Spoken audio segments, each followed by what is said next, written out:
Today we're making adobo chicken tacos. Adobo just loosely translates to chili-based marinated sauce that you'll typically find in Mexican cooking. Today, the chilies that we're using for this mainly is going to be these chipotle peppers that you can usually find at basically any grocery store nowadays. We're also going to use it in the powdered form. And we're also going to use some guajillo chili powder. And for some heat, chile de arbol. We're also going to use some yogurt, salt, vinegar, cumin, paprika, and some cilantro stems. So first things first, we're going to go to the stovetop, and we're going to give the garlic and the chile de arbol a little bit of a toasting just to bring out more of the flavor. We're going to make sure that the skillet is at medium-high. Once it's nice and hot, we'll get our 3 chilies. Also get our garlic cloves. Chile de arbols are going to toast pretty quickly, so you're going to want to turn them. Also, don't use your hands, use a tongue. So just keep turning them till you get the color that you want.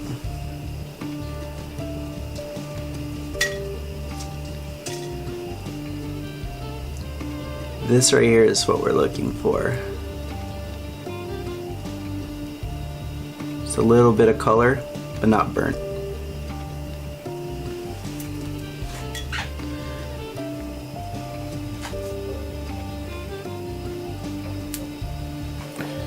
Alright, this is what we're looking for with the garlic.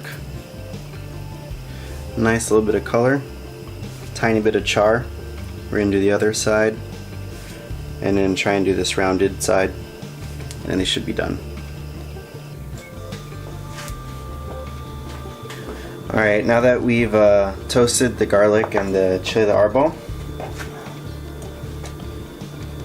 we're just going to break it down a little bit.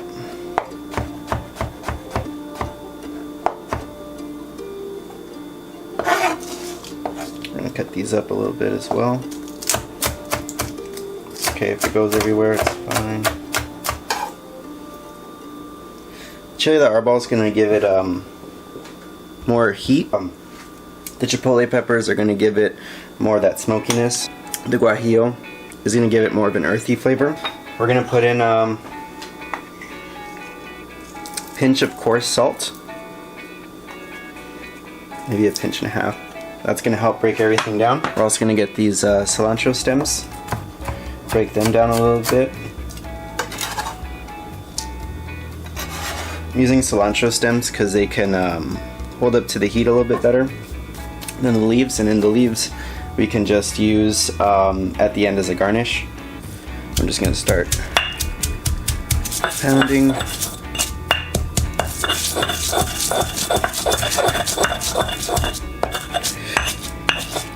You want to break it down as much as you can.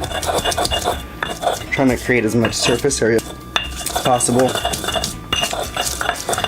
More surface area means more flavor. So that looks pretty good. Next, I'm going to put about 3/4 of a small can. Let's see, this is 7 ounces, so maybe like 4 to 5 ounces of these chipotle peppers. And then you're also going to want to use whatever adobo sauce is left in there. Just pour that right in there. And again, you don't want to mash that up.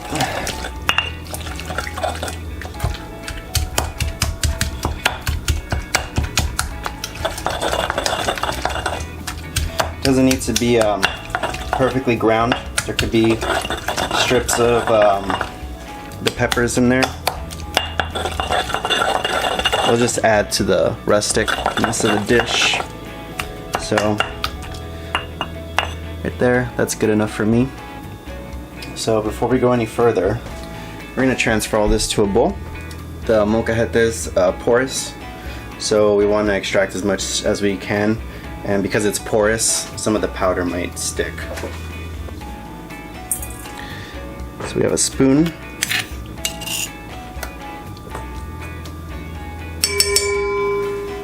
Alright. So this is the guajillo powder. It's about a little over a tablespoon. Pour that in there.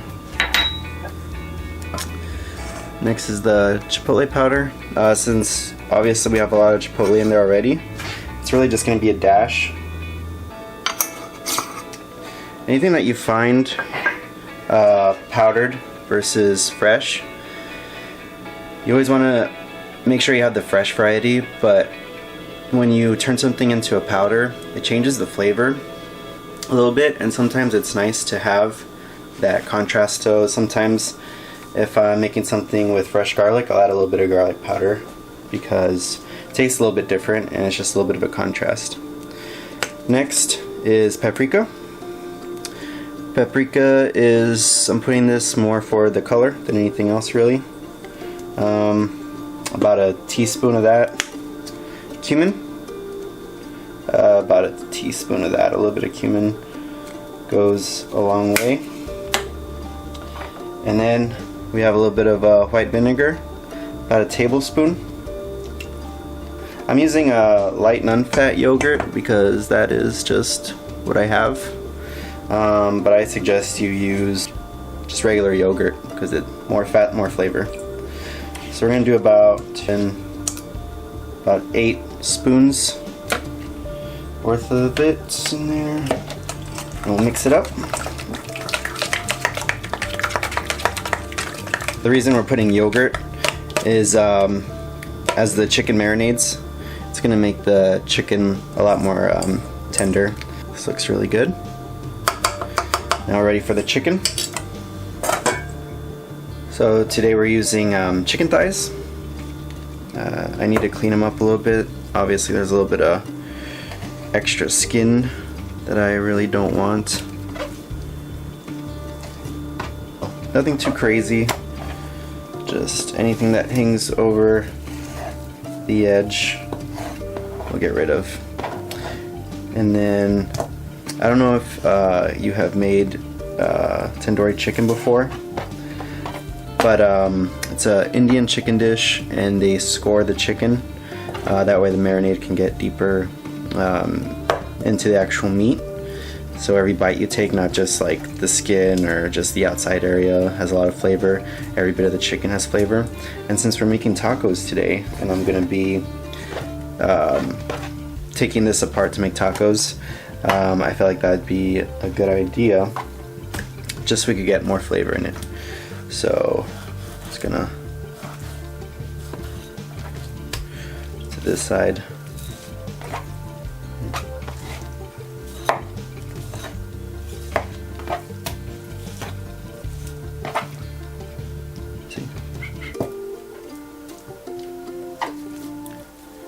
Plus it'll look kind of cool, you know. You're always serving the same looking chicken all the time. It has these little cuts in it. It's just something a little different. And we are just going to dump all the chickens in here. So now that it's all covered, we're going to leave it in the fridge for about 4 to 5 hours, and then we'll start cooking it. See you then. So while the chicken is marinating, we're gonna go ahead and make a quick, super easy salsa for the tacos. We have a small bunch of cilantro. We have 1 jalapeno, 1 tomato, 1 lime, half an avocado, 1 clove of garlic, and half a small onion. We also have a little bit of water in case we need it, and we also have some kosher salt. So first things first, we're going to start breaking things down a little bit to make it easier for the blender. Salsas are definitely one of the easiest things to make. You can make it, obviously, as you can see, a lot of households just have many, if not all of these things just on any given day. And you know, if you don't want it spicy, you don't have to put jalapeno. You know, if you don't want it creamy, you don't have to put avocado. You don't have to put cilantro if you don't like cilantro, if you think it tastes like soap. You know, there's a million different ways that you can make a salsa. You can make a salsa with none of these ingredients. So this is just something that I like to make. The chicken adobo is going to be something it's going to have a very deep, sort of a heavy flavor, and so we're going to use a bunch of fresh ingredients to sort of counteract that and balance all the flavors out. For right now, we're just going to leave these vegetables in here. We're going to hold off on the lime, the avocado, and the cilantro. We're going to add a little bit of water just to make it easier to blend, and a little bit of salt, 2 pinches worth.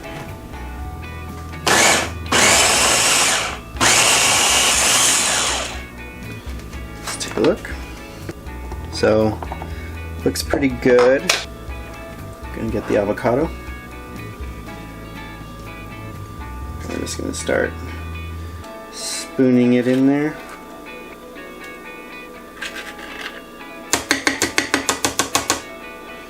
Right. And then I'm gonna get the cilantro, cut it up just a little bit, just to help along. Put all that in there. Now with the lime, break up the fibers just a little bit.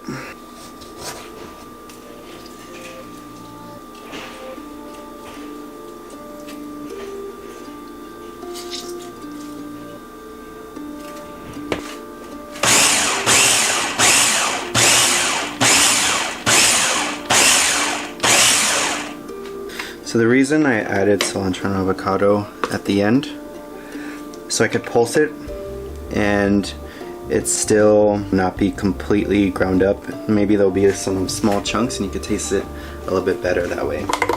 Taste.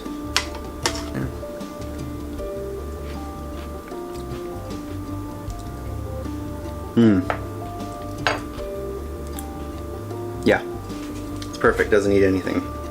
Alright, so the chicken's been marinating for about 5 hours.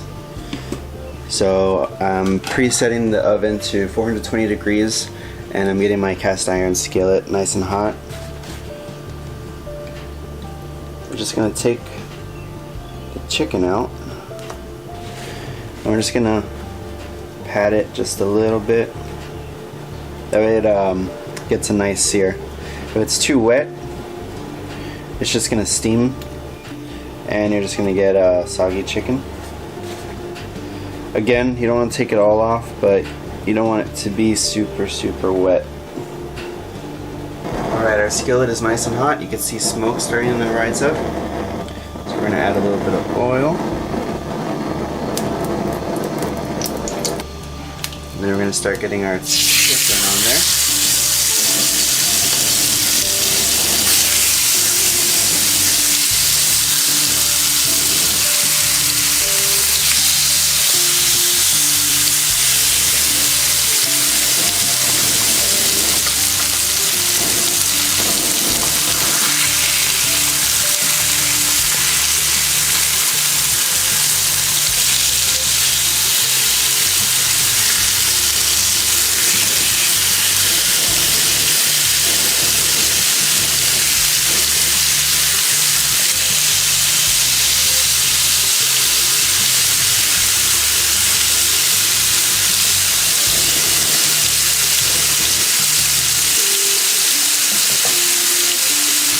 So we're gonna have them cook for another minute or so on this side, and then we're gonna turn it over again, and then stick it in the oven for about 8 minutes. Okay, so it's been 8 minutes, so I'm just gonna flip the chicken over.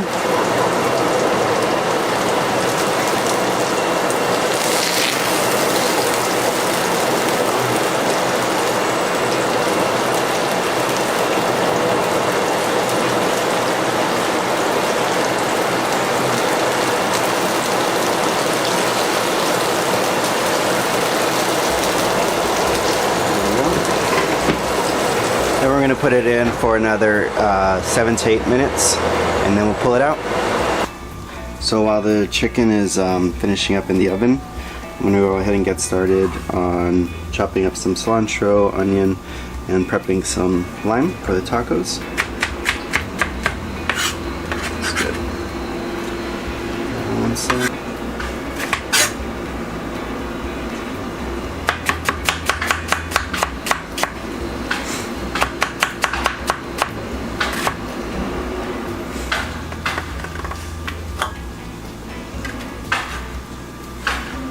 And then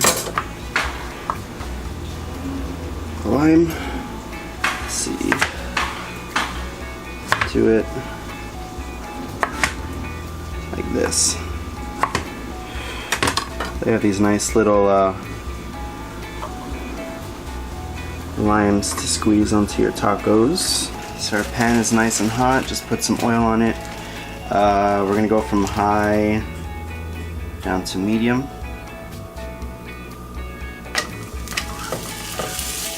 Tortillas on there. So hopefully you'll be able to see when the tortillas are ready to turn. You'll see them start to bubble just a little bit. So hopefully you can see it. It's like a little pocket of air right there, a little pocket right there. They're starting to pop up all over the place. That's usually my cue. Whoop. That it's hot enough to turn over. Leave it on this side for another minute maybe. We'll be ready to eat some tacos. Alright, so you're ready to eat. Make sure you wash your hands. This is cool enough now that I can touch it without burning myself. So we're just gonna make a couple nice tacos.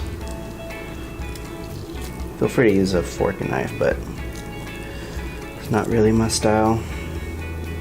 Alright, use some of the onion and cilantro.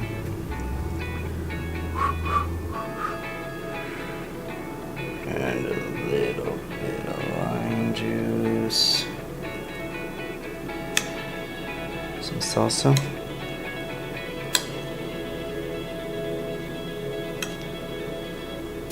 Oh my god. Alright.